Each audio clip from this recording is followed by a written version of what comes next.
ருத்ராட்சம் மிகவும் புனிதமான ஒன்று. சிவனின் அம்சமாகவே அது கருதப்படுகின்றது. அதை அணிவதில் பலருக்கும் பலவிதமான சந்தேகங்கள் இருக்கக்கூடும். அந்த சந்தேகங்களுக்கான விடைகளை தான் நாம் இங்கு காணப்போகின்றோம். பல 100 வருடங்களாக தவத்தில் ஆழ்ந்திருந்த சிவன் கண்களை திறந்த போது அவர் உணர்ந்த பேரானந்தம் கண்ணீர் துளியாய் சிந்தியது. அது பூமியில் விழுந்து ருத்ராட்ச மரமாக வளர்ந்தது என்பதுதான் வழக்கத்தில் இருந்து வரும் நம்பிக்கை. ருத்ராட்சமானது மனம், உடல் சம்பந்தப்பட்ட அத்தனைக்கும் நிவாரணியாய் உலகமெங்கும் பயன்படுத்தப்பட்டு வருகிறது. மனதின் சலனங்களை சீர் செய்கிறது, தியான நிலையில் மூழ்க வைக்கிறது, சுவாசத்தை சுத்தப்படுத்துகிறது, உடலின் 7 சக்கரங்களையும் துரிதப்படுத்துகிறது. இதில் நமக்கு இருக்கும் ஐயப்பாடு என்னவென்றால், இதை யாரெல்லாம் அணியலாம், எப்போதெல்லாம் அணியலாம் என்பதுதான். வயது வரம்பில்லாமல், மொழி, இனம், தேசம், ஆண் பெண் என்ற பேதமில்லாமல் யார் வேண்டுமானாலும் ருத்ராட்சத்தை அணியலாம். ருத்ராட்சத்திற்கு இயல்பாகவே மருத்துவ குணங்கள் நிறைய உண்டு. இறைவன் இல்லாத இடங்கள் என்று யாராலும் எந்த இடத்தையும் சுட்டிக்காட்ட முடியாது. அதேபோல் அனைத்து உயிரினங்களிலும் அனைத்து பொருட்களிலுமே இறைவன் உறைந்துள்ளார். அப்படி இருக்கையில் ருத்ராட்சத்திற்கு தீட்டு என்பது எவ்வாறு வரும் என்று சிந்தித்து பார்க்க வேண்டும். சிலர் எல்லாம் போகம் செய்யும் போது இருக்கக்கூடாது என்றெல்லாம் சொல்வார்கள். அப்படியெல்லாம் ஒன்றும் கிடையாது. போகிக்கும் போது கூட அது இருக்கலாம். இயற்கையாக கிடைக்கும் ருத்ராட்சத்தை அணிபவர்களுக்கு அதன் அத்தனை நன்மைகளுமே கிடைக்கின்றன என்று கூறப்படுகிறது. ஆண் பெண் என இருபாலருமே ருத்ராட்சத்தை அணிகிறார்கள். பெண்களுக்கு இருக்கக்கூடிய இயல்பான இடர்பாடான நாட்களில் கூட அணிந்திருக்கலாம் என்று கூறப்படுகிறது. மேலும் இவற்றை பெரிய காரியங்கள் நடந்த இடத்திலோ அல்லது குழந்தைகள் வயதுக்கு வந்த இடத்திற்கோ அணிந்து செல்லலாமா என்ற அச்சமும் சிலருக்கு உண்டு. நாம் ஏற்கனவே கூறியது போல் இறைவன் இல்லாத இடம் எந்த இடமும் கிடையாது. அதனால் எந்த இடத்திற்கு சென்றாலும் இவற்றை பயன்படுத்தலாம் என்று குறிப்பிடப்படுகிறது. ஆனால் ருத்ராட்சத்தை தங்கம் அல்லது வெள்ளியில் கட்டி அணியும் போது, மந்திர உபதேசம் பெற்று குருநாதர் கையில் இருந்து வாங்கி அணியும் போதெல்லாம் கவனத்துடன் இருக்க வேண்டும். அதாவது தீட்சையாக தரும் ருத்ராட்சத்தை பெற்றுக்கொண்டு தவறான செயல்களிலோ அல்லது பேச்சுவார்த்தைகளிலோ ஈடுபடக்கூடாது. ருத்ராட்சத்தின் முகங்களை கொண்டு அதை யாரெல்லாம் அணியலாம் என்றும் குறிப்பிடப்படுகிறது. 5 முகம் கொண்ட ருத்ராட்சத்தை 14 வயதுக்கு மேல் உள்ள யாரும் அணியலாம் என்று குறிப்பிடப்படுகிறது. இந்த ருத்ராட்சத்தை மாலையாக மட்டுமே அணிய வேண்டும். உள்நிலையில் ஆன்மாவை சுத்தப்படுத்த இது உதவுகிறது. 2 முகம் கொண்ட ருத்ராட்சத்தை திருமணம் ஆனவர்கள் மட்டுமே பயன்படுத்த வேண்டும் என்று குறிப்பிடப்படுகிறது. திருமண பந்தத்தை பலப்படுத்தும் இந்த ருத்ராட்சம் கணவன் மனைவிக்கு இடையே ஒற்றுமையை அதிகப்படுத்துகிறது. இதை கணவன் மனைவி இருவரும் அணியலாம் என்றும் குறிப்பிடப்படுகிறது. 6 முக ருத்ராட்சம். 6 முகங்களை கொண்ட இந்த ருத்ராட்சத்தை 14 வயதுக்கு கீழ் இருப்பவர்கள் அணிய வேண்டும் என குறிப்பிடப்படுகிறது. மன வளர்ச்சியையும் உடல் வளர்ச்சியையும் இது அதிகரிக்க செய்கிறது. 2 ருத்ராட்சங்கள் ஒட்டி இருப்பது போல் காணப்படும் ருத்ராட்சத்தை 14 வயதுக்கு மேல் இருக்கும் அனைவரும் அணியலாம். இது ஈடா பிங்களா என்ற சக்தி நாடிகளை சமநிலைக்கு கொண்டு வர உதவுகிறது. உடலில் உள்ள 7 சக்கரங்களையும் துரிதப்படுத்துகிறது. ருத்ராட்சத்தை பதப்படுத்துதல் என்பது மிகவும் அவசியமான ஒன்றாகவே கருதப்படுகிறது. அதாவது புதிதாய் இருக்கும் ருத்ராட்சத்தை சுத்தமான நெய்யில் 24 மணி நேரம் ஊற வைக்க வேண்டும். கொழுப்பு நீக்கப்படாத பாலில் இன்னும் 24 மணி நேரம் ஊற வைக்க வேண்டும். பிறகு சுத்தமான துணியில் துடைத்து அணிந்து கொள்ளலாம். 6 மாதத்திற்கு ஒரு முறை இப்படி செய்ய வேண்டும். சுடுநீரிலோ சோப்போ படாமல் பார்த்து கொள்ள வேண்டும். மற்றபடி எந்த விதிவிலக்குமின்றி எல்லா நேரங்களிலும் ருத்ராட்சத்தை அணிந்திருக்கலாம். இதற்கு வாழ்க்கை முறையிலோ அல்லது உணவு முறையிலேயோ எந்தவித கட்டுப்பாடும் இல்லை. இதை கழுத்தில் மட்டுமே அணிய வேண்டும். எந்த ஒரு உலோகத்திலும் ருத்ராட்சம் படாதபடி பார்த்து கொள்ள வேண்டும். கவனமாக கையாளவில்லை என்றால் ருத்ராட்சம் எளிதில் சேதமடைந்துவிடும்.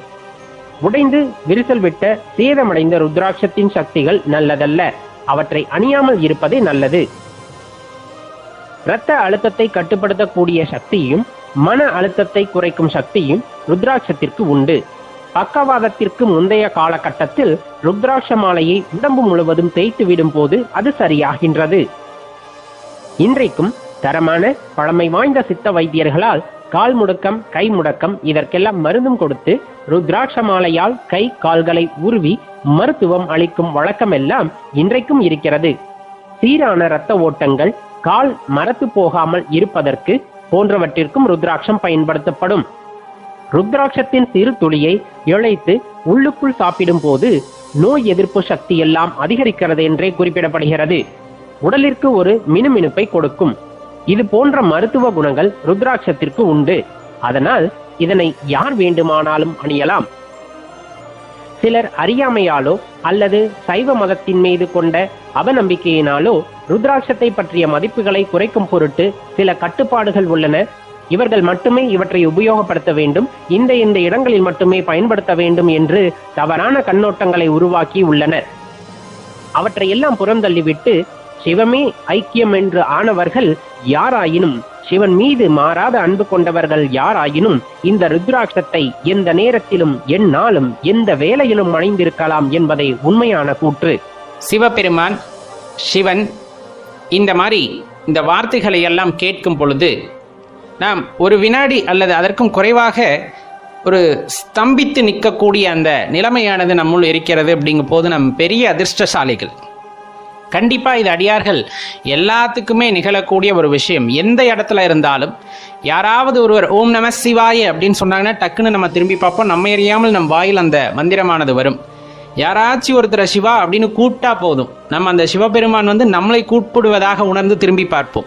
இந்த மாதிரி நிறைய அனுபவங்கள் எல்லாரோட வாழ்க்கையிலும் ஏற்பட்டிருக்கும். அடியார்கள் உருகி அவரையே நினைத்திருக்கும் பொழுது எந்த பெயரை சொன்னாலும், எந்த மந்திரத்தை சொன்னாலும் அது அவர் நாமமாகவே தோன்றும். அதில் எந்த மாற்று கருத்துமே இல்லை. நம்ம எந்த தெய்வத்தோட பெயரை சொன்னாலும் நம்ம கண்ணு முன்னாடி நிற்கிறவர் யார் அப்படின்னா எம்பெருமான் ஈசன் தான் அப்படிங்கிற அந்த நிலைமைக்கு வந்து விடுவோம்.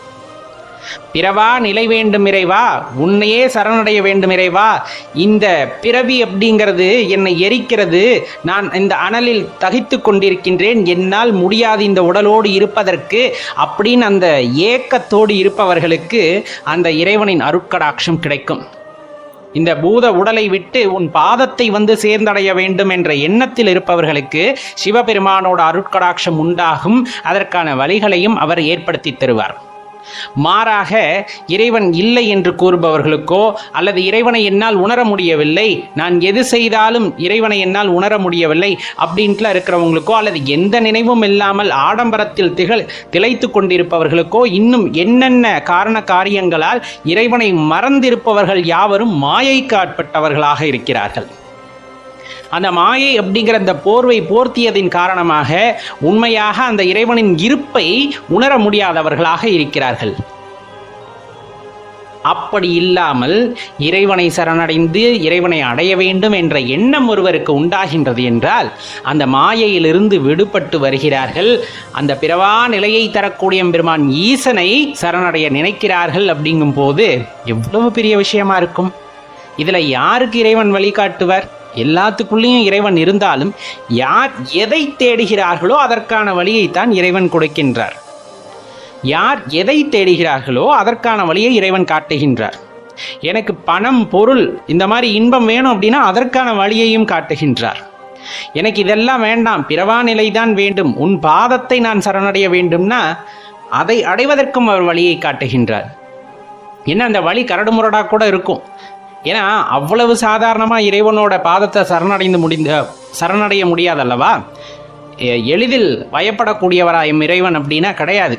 அப்போ அவ்வளவு பேர் ஆற்றலை நான் சென்றடைய வேண்டும், அவரின் பாதத்தை சரணடைய வேண்டும்னா பல தடைகளும் பல சோதனைகளும் இருக்கத்தான் செய்யும். அதையெல்லாம் தாண்டி நான் அவர் பாதத்தை சென்றடைய வேண்டும் என்றால் அவரோட கருணை அந்த இடத்தில் தேவைப்படுகிறது. அது பிறவா நிலை வேண்டுபவர்களுக்கு அந்த வாய்ப்பையும் அவர் நல்குகின்றார். அவனருளாலே அவன்தாள் வணங்கி அப்படிங்கிறது தான். இறைவனை வணங்குவதற்கு கூட அவரோட அருள் வேண்டும் அப்படின்ட்டு குறிப்பிடப்படுது. நம்மதுல நிறைய பேர் இருப்பாங்க, நிறைய திருநீர் பூசிக்கிட்டு தினமும் கோயிலில் போய் உக்காந்துக்கிட்டு இருக்கவங்க இருப்பாங்க. மனசை ஒருநிலைப்படுத்தி இறைவனை காணக்கூடியவர்கள் இருக்க செய்வார்கள். அவங்களுக்கெல்லாம் அந்த இறைவனோட பெரும் கருணையானது கிடைத்திருக்கிறது. சிவபெருமானோட பெரும் கருணையானது அவர்களை ஆட்கொண்டிருக்கிறது. விஷயம் நம்ம கண்டிப்பாக சொல்ல முடியும். ஆனா இப்ப சில பேர் வந்து நாத்திகம் பேசுறவங்களா இருக்கட்டும், இல்ல கோயிலுக்குள்ள என்னால போக முடியல அப்படிங்கிறவங்களா இருக்கட்டும், அவங்களுக்கான பர்மிஷன் அங்க இல்லை அப்படிங்கறத தான் அந்த இடத்துல நிதர்சனமா நம்ம காண வேண்டிய உண்மை அப்படிங்கிறத நல்லா ஞாபகம் வச்சுக்கோங்க. இந்த ஜென்மம் அப்படிங்கிறது எத்தனை தடக்க திரும்ப வரும்னு சொல்ல முடியாது. புல்லாகி பூடாகி புழுவாகி மரமாகி பல்விருக்கமாகி பறவையாகி பாம்பாகி கல்லாகி மனிதராகி பேயாகி கணங்களாகி எல்லா பிறப்பும் பிறந்திழைத்தேன் எம்பெருமான். அசையும் அசையா பொருட்களாக பல பிறவிகளை எடுத்து விட்டாலும் இந்த பிறவி அப்படிங்கிறது எத்தனாவது பிறவி, இதுக்கப்புறம் நமக்கு இருக்குமா, அந்த இறைவனை சேவிப்பதற்கான வாய்ப்பு நமக்கு கிடைக்குமா அப்படிங்கிறதெல்லாம் நமக்கு தெரியாது. கிடைக்கப்பெற்ற இந்த ஒரு பிறவியை சரியாக பயன்படுத்தி கொண்டு நாம் அவரை சரணடைய முற்படும் போது நமக்கு வாழ்க்கைக்கான தெளிவு பிறக்கிறது, நம் உள்ளே இருக்கின்ற அஞ்ஞானமானது விலகுகின்றது, அதன் மூலமாக மெய்ப்பொருளை நாம் உணர்ந்து கொள்கின்றோம் அப்படிங்கிறது தான் இந்த இடத்துல சொல்ல வர்றது. நல்லா தெரிஞ்சுக்குங்க, இந்த மனித பிறவி அவ்வளவு சாதாரண பிறவி அல்ல. எத்தனை ஒரு 800 கோடி பேர் இந்த உலகத்துல மனித பிறவி எடுத்திருப்பாங்களா? அந்த மனித பிறவி எடுத்த 800 கோடி பேத்துல எத்தனை பேத்துக்கு இறைவனின் மீது நாட்டம் இருந்தது? அப்படியே இறைவனின் மீது நாட்டம் இருந்தாலும் எத்தனை பேருக்கு சிவத்தின் மீது நாட்டம் இருந்தது? அந்த சிவத்தின் மீது நாட்டம் வருவது என்பது அவ்வளவு சாதாரண விஷயம் அல்ல. நீங்கள் உங்களை உணர்ந்து கொள்ள வேண்டும் என்று முற்பிறவிகளில் செய்த முயற்சியின் காரணமாகவே இந்த ஜென்மத்தில் நீங்கள் சிவத்தை பற்றி கொண்டிருக்கிறீர்கள் அப்படிங்கிறது தான் உண்மையான ஒரு விஷயம். அப்ப சிவத்தை உணர வேண்டும் என்ற எண்ணம் உங்களை எப்படி மாற்றுகிறது என்றால், இந்த உலகத்தில் இருப்பவை யாவும் நிலையற்றவை என்பதை உங்களுக்கு உணர வைக்கிறது. அதன் மூலமாக உண்மை பொருளை தேட வைக்கின்றது. உண்மை பொருளை தேடி நீங்கள் அலையும் போது அதற்கான வழியையும் காட்டுகின்றது அந்த சிவம்.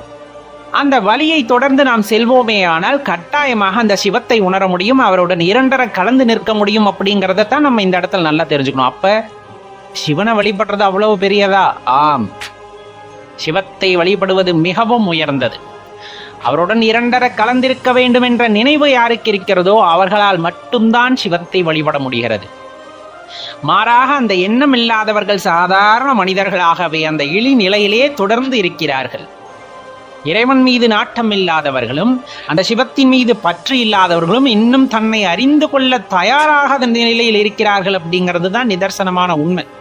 அப்ப நம்ம சிவத்தை வழிபட ஆரம்பிச்சிருக்கோம், சிவத்தை உணர்வதற்கு ஏதேனும் வழியை தேடி அலைகின்றோம் அப்படிங்கும் போது கட்டாயமா நாம் உயர்ந்த நிலையை அடைய வேண்டும் என்ற எண்ணத்தை நமக்குள் உருவாக்கி விட்டோம் அப்படிங்கிறது உண்மை. அதற்கான வழியும் பிறக்கும் அப்படிங்கிறதும் ஆணித்தனமான உண்மை.